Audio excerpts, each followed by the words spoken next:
우리 마태복음 5장에 기록된 산상수훈의 말씀이 무엇보다 중요한 이유가 있습니다.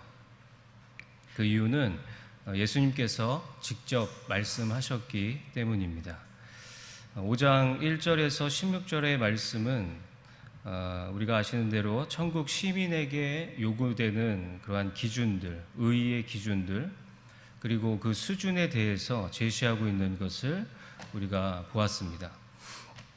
그러나 오늘 본문 말씀에는 예수님께서 빛을 비추는 의로운 삶에 대한 구체적인 내용들을 말씀하기에 앞서서 많은 사람들이 예수님에 대해서 오해하고 있는 부분을 예수님께서는 먼저 말씀하시고 계십니다. 그것은 당시 예수님께서 사람들로부터 구약 율법이나 예언을 폐기하는 자라는 그 오해가 있었습니다. 그래서 예수님께서는 그것을 먼저 그 오해에 대한 부분들을 이 17절을 통해서 말씀하고 있는 것입니다. 왜 예수님께서 이렇게 오해를 받으셨냐면 사람들이 생소한 하나님의 나라, 이 천국 시민이 행하여야 할 새로운 율법을 예수님께서 전하였기 때문에 예수님이 구약의 율법들을 폐하러 온 것이 아니냐, 이렇게 사람들이 오해하고 있었다라는 것이죠. 그런데 예수님께서 17절에 율법이나 선지자를 폐하러 온 것이 아니라 완전하게 하러 왔다라고 말씀하고 있습니다. 우리가 살다 보면 참 많은 것들을 오해할 때가 있습니다. 사람에 대해서 오해를 하거나 또 상대방이 말하는 것에 대해서 오해를 해서 완전히 잘못 알아들을 때가 종종 있다라는 것이죠.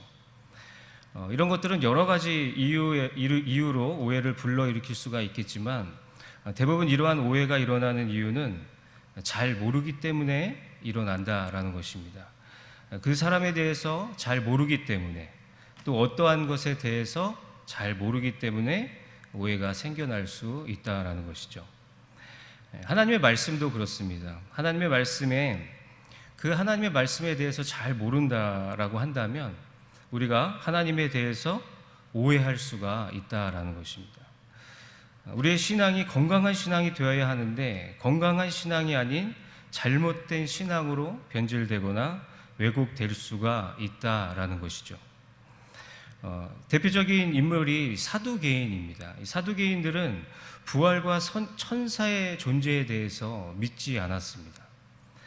그래서 마가복음 12장에 보면은요, 부활의 논쟁으로 예수님을 넘어뜨리려고 시도하였습니다.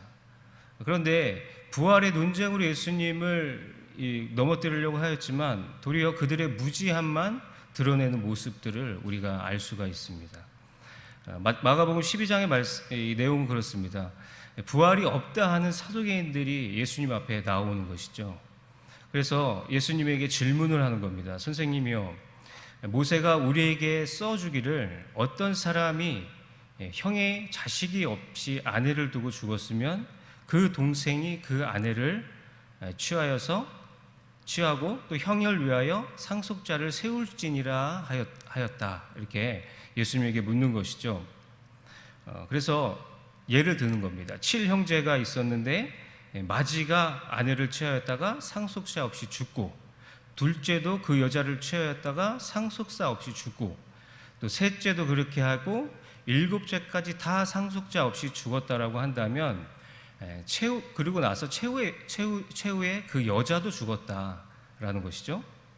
그렇다고 한다면 부활할 때 다시 부활할진데, 그렇다고 한다면 그 여자는 누구의 부인이 될 것인가, 이렇게 예수님에게 질문을 하는 것입니다. 우리가 이 문자대로만 본다면 참 난해한 문제가 될 수가 있겠죠. 그렇지 않습니까? 우리가 다시 부활하게 되는데 부활할 때 그렇다면 이 여자는 누구의 부인으로 부활을 하냐, 이렇게 우리가 생각할 수가 있다는 것입니다. 그때 예수님께서 이렇게 말씀하십니다. 너희가 성경도 하나님의 능력도 알지 못함으로 오해함이 아니냐, 이렇게 말씀하시는 것이죠. 사람이 죽은 자 가운데서 살아날 때 장가도 아니 가고 시집도 아니 가고 하늘에 있는 천사들과 같다, 이렇게 말씀하고 있습니다. 그래서 27절에 이렇게 말씀하시죠. 하나님은 죽은 자의 하나님이 아니요 산 자의 하나님이시라. 너희가 크게 오해하였도다 하시니라. 이렇게 말씀하고 있습니다. 그러니까 하나님의 말씀을 오해하였다라는 것이죠. 그래서 그 뒤로 34절을 보면, 마가복음 12장 34절을 보면, 그 후에 감히 묻는 자가, 예수님에게 다시 묻는 자가 없다, 이렇게 말씀하고 있습니다. 이 사두개인들은 모세오경에 대한 해석에 있어서도 지나치게 현세적이었으며 문자적으로 해석을 하였습니다. 그래서 그것은 결국 성경 전체를 오해하는 결과를 낳게 되었습니다. 그래서 사두개인들은 성경뿐 아니라 하나님의 능력에 대해서도 무지함을 보여주고 있습니다. 그들이 부활에 대한 그 질문 자체가 성경에 대한 무지를 단적으로 보여주고 있다라는 것이죠. 그들은 죽은 자가 부활할 때 죽기 이전의 상태 그대로 부활한다는 가정하에 예수님에게 질문하고 있었던 것입니다. 죽은 자의 부활은 하나님의 능력으로 말미암아 나타나는 것인데, 이들은 문자적인 해석으로, 인간적인 어떤 상상력으로 부활을 생각했기 때문에 사두개인들은 성경에 대한 해석이 현세적일 수밖에 없었고, 하나님의 능력과 또 부활을 부정하고 왜곡했던 것이었습니다. 그렇게 사두개인들은 믿고 있었다는 것이죠. 부활이 없기 때문에 당연히 이 세상, 이 현세적인 것들로 해석할 수밖에 없었다는 것입니다. 이것은 중요한 부분입니다. 하나님의 말씀을 잘못 해석하고 깨닫지 못할 때 이렇게 신앙이 완전히 변질될 수가 있다라는 것입니다. 어떻게 변질됩니까? 제일 중요한 부활을 부정하게 된다라는 것이죠. 우리의 신앙생활에도 잘못된 해석으로 하나님의 사랑을 오해해서 부정하거나 변질시켜버리는 일들이 나타나게 됩니다. 하나님이 정말 나를 사랑하시는가? 나를 사랑하신다면 나의 형편이 왜 나아지는 것이 없고 불행한 일들만 생겨나고 있는 것일까? 우리는 이해가 안 갈 때가 있는 것이죠. 불신과 원망이 생겨나게 된다는 것입니다. 생각보다 많은 사람들이 창세기 3장의 그 원죄에 대해서 이해하지 못하고 잘못된 해석으로 접근하는 경우들이 많이 있습니다. 그래서 내가 왜 죄인이라는 사실을 모를 때가 있고, 내가 왜 하나님 앞에 범죄했다는 그 큰 죄인이라는 사실을 모르는 그러한 사람들이 많이 있다는 것입니다. 생각을 해보게 되는 것이죠. 하나님이 전능하신데 왜 선악과를 만들었으며 왜 우리들로 하여금 타락하게 하셨을까? 이렇게 생각을 하게 된다는 것입니다. 자기가 이제 해석을 하게 되는 것이죠. 정말 전능하시다고 한다면 미래를 보시고 모든 것을 아시는 주님께서 그것을 모르셨을까? 이렇게 생각을 하는 부분들이 있다라는 겁니다. 근데 성경에는 분명하게 말씀하고 있습니다. 사탄이 틈을 타서 하와에게 틈을 타서 하와로 하여금 선악과를 따먹게 하여서 하나님과 멀어지는, 하나님과 영적으로 단절되는, 하나님 앞에 범죄하게 만들었다라고 성경은 말씀하고 있다는 것이죠. 다른 것은 말하고 있지 않습니다. 사탄이 틈을 타서 우리를 넘어뜨렸다라고 말씀하고 있습니다. 그리고 하나님께서 우리를 사랑하셔서 우리를 구원하시기 위하여서 이 땅에 오셨다라고 말씀하고 있다는 것이죠. 근데 사람들은 이것을 자기의 뜻대로 해석을 하게 되면 이것을 이해하지 못하는 겁니다. 믿지 못한다는 것이죠. 여러분, 우리의 믿음이 무엇입니까? 예수 그리스도를 구주로 믿고 영접했다라는 것이 무엇입니까?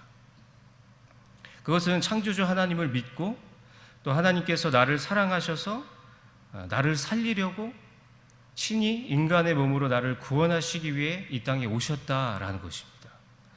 나의 죄 때문에 십자가에 못 박혀 죽으시고 부활하셨다는 그 사실을 믿는 것이 믿음이다라는 것입니다. 무슨 말입니까?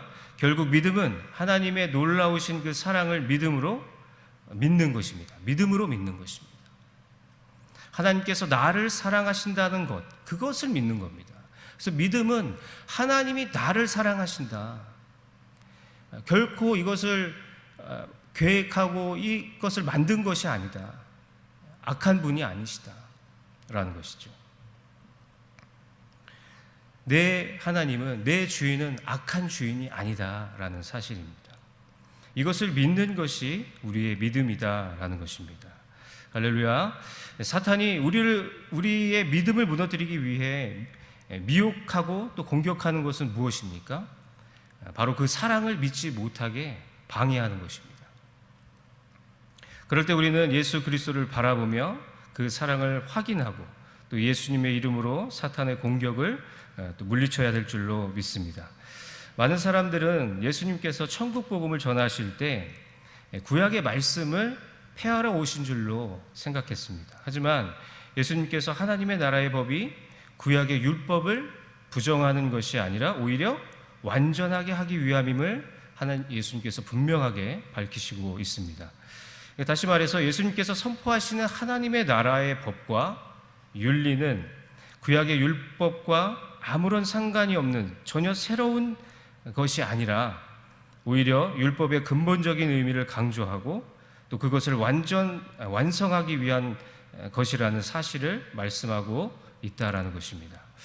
그 말씀들이 우리가 읽지 않았지만 21절에서 48절의 말씀들을 보면 잘 나와 있습니다. 여러분, 예수님께서 이 땅에 오신 그 자체만으로도 율법은 완성된 것입니다. 또한 이 땅에 오신 목적 중에 가장 중요한 것은 하나님의 언약의 말씀을 완전케 하고 그 말씀을 이루시기 위해 친히 오셨다라는 것입니다. 하나님께서는 지금도 약속하신 그 말씀을 이루고 있는 줄로 믿습니다. 우리는 그 말씀을 믿어야 됩니다. 하나님께서는 지금도 우리 이 하나님의 약속한 그 말씀을 이루고 계신다. 그리고 계속 이루어 나가고 계신다라는 사실을 믿어야 한다라는 것입니다. 팔복이 그러한 말씀입니다. 심령이 가난한 자에게 천국을 이루어 주십니다. 온유한 자에게 땅을 기업으로 주신다라고 약속하십니다. 마음이 청결한 자에게 하나님을 보여주시는 것입니다. 하나님께 피하는 자에게 피할 길을 주시고 그의 보호자가 되어주는 것입니다. 또 여호와를 기뻐하는 자에게 그 마음의 소원을 이루어 주시는 것입니다. 또 하나님을 의뢰하고 또 하나님을 신뢰하는 자에게 그 길을 열어주시고 인도하여 주시는 줄로 믿습니다. 하나님의 말씀은 완전한 것입니다. 하나님의 말씀은 변함이 없습니다. 변하지 않는다라는 사실을 분명하게 말씀하고 있습니다. 그 약속의 말씀을 붙잡고 승리하시는 우리 모든 성도 여러분들 되시기를 주님의 이름으로 축복합니다. 우리 잠언 4장 23절에는 이렇게 말씀하고 있습니다. 모든 지킬 만한 것 중에 더욱 내 마음을 지키라. 생명의 근원이 이에서 남이니라 라고 말씀하고 있습니다. 마음을 지킨다라는 것은 이 전제가 있습니다. 그것은 이미 가지고 있다라는 전제죠. 그래서 마음을 지킨다라는 것은 그 마음을 이미 가지고 있다라는 것입니다. 그 마음은 뭐냐면 지혜다라는 것이죠. 지혜. 그래서 그 마음을 지킨다라는 것, 그 지혜를 지킨다라는 말입니다. 우리의 중심에 하나님을 모시고 있는 상태, 그 상태를 말씀하고 있습니다. 그것을 유지하는 것이 마음을 지킨다라는 의미인 것입니다. 여러분, 상황에 따라서 인생이 바뀌지가 않습니다. 마음에 따라서, 우리의 마음에 따라서, 우리의 마음 먹기에 따라서 인생이 달라지는 것입니다. 마음이라고 하는 것은 그래서 엄청난 잠재력을 지니고 있습니다. 왜냐하면 인생 전체를 통제할 수 있는 그러한 곳이 바로 마음이기 때문인 것입니다. 하나님께서 우리에게 원하시는 것이 있습니다. 그것은 무엇이냐면 재물이 아니고 제사가 아니다라는 것입니다. 우주 만물을 창조하신 우리 하나님께서 무엇이 부족하다고 우리에게 재물을 요구하겠습니까? 또 의미 없는 제사를 하나님께서 요구하시겠습니까? 우리에게 요구하시는 것은 다른 것이 아니고 바로 우리의 마음이다라는 것입니다. 그래서 하나님께서는 우리의 중심을 항상 요구하고 계신다라는 사실입니다. 우리가 하나님 앞에 나아갈 때 예물을 드리는 것은 다른 우상들처럼 하나님께서 물질을 받으시는 것을 기뻐하시기 때문에 우리가 예물을 드리는 것이 아니고 우리의 마음, 그 감사의 마음, 그 중심으로 예물을 드리는 것을 기뻐하시기 때문에 그것을 기뻐하며 받는다라는 사실인 것이죠. 그래서 마음이 중요하다라는 것을 이 잠언 4장 23절은 말씀하고 있습니다. 사탄이 우리를 넘어뜨리기 위해서 우리에게 공격을 합니다. 어떻게 공격합니까? 다른 것이 아니라 마음을 무너뜨리려고 공격을 한다라는 것입니다. 그 중심을 무너뜨리려고 틈만 나면 공격을 한다라는 것이죠. 그래서 마음은 치열한 영적 전쟁터와 또 같다라고 말씀하고 있습니다. 예수님께서 새 계명을 우리에게 주신다라고 말씀하신 것은 구약의 율법을 폐하는 것이 아니라 하나님의 사랑의 그 말씀을 완성시키기 위해 예수님께서 다시 우리에게 풀어 말씀하신다라고 말씀하고 있습니다. 하나님의 그 사랑의 말씀을 완성시키기 위해서 예수님께서 다시 우리에게 풀어서 말씀하신다는 것이죠. 우리가 읽진 않았지만 그 말씀들이 아까도 말씀드렸다시피 21절에서부터 48절에 계속해서 말씀하고 있는 것입니다. 그 중심, 그 마음의 중심에 관한 말씀들을 하고 계신다는 것이죠. 그래서 완성된 말씀은 이렇습니다. 우리가 읽진 않았지만 21절에 이렇게 나와 있습니다. 옛 사람에게 말한 바 살인하지 말라. 누구든지 살인하면 심판을 받게 되리라 하였다는 것을 너희가 들었으나 나는 너희에게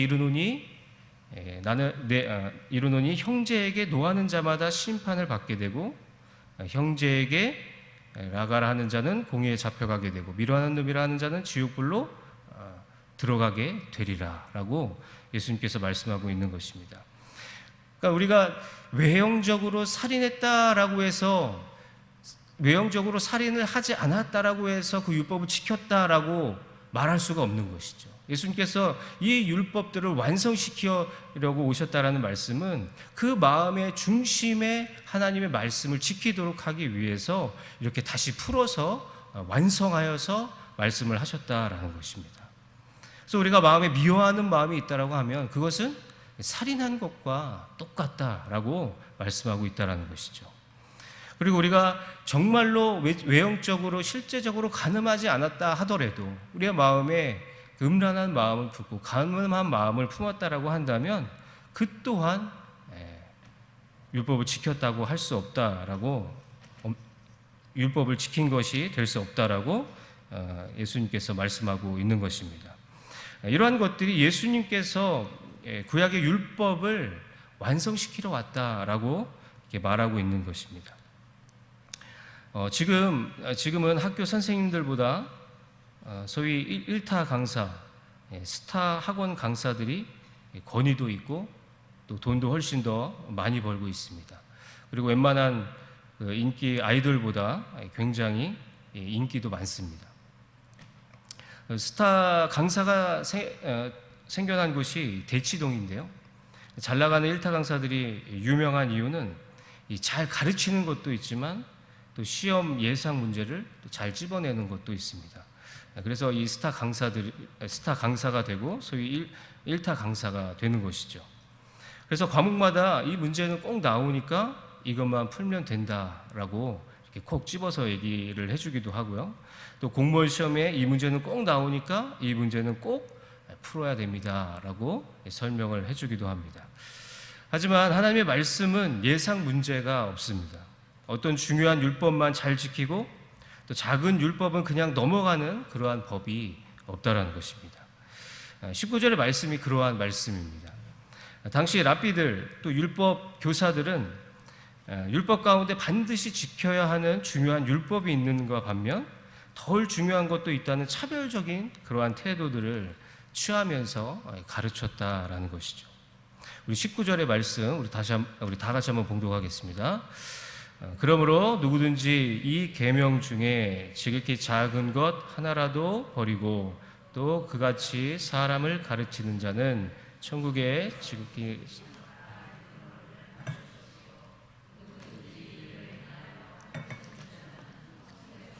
큰 일컬음을 받으리라. 아멘. 그래서 당시 랍비들은, 율법 교사들은 이 중요한 율법들은 지키고 좀 덜 중요하다라고 생각했던 것들은 차별적인 태도를 취하여서 지키지 않고 그냥 넘어가는 그러한 부분들이 있었습니다. 그러나 예수님께서는 모든 하나님의 말씀은 동등하다라고 말씀하고 있습니다.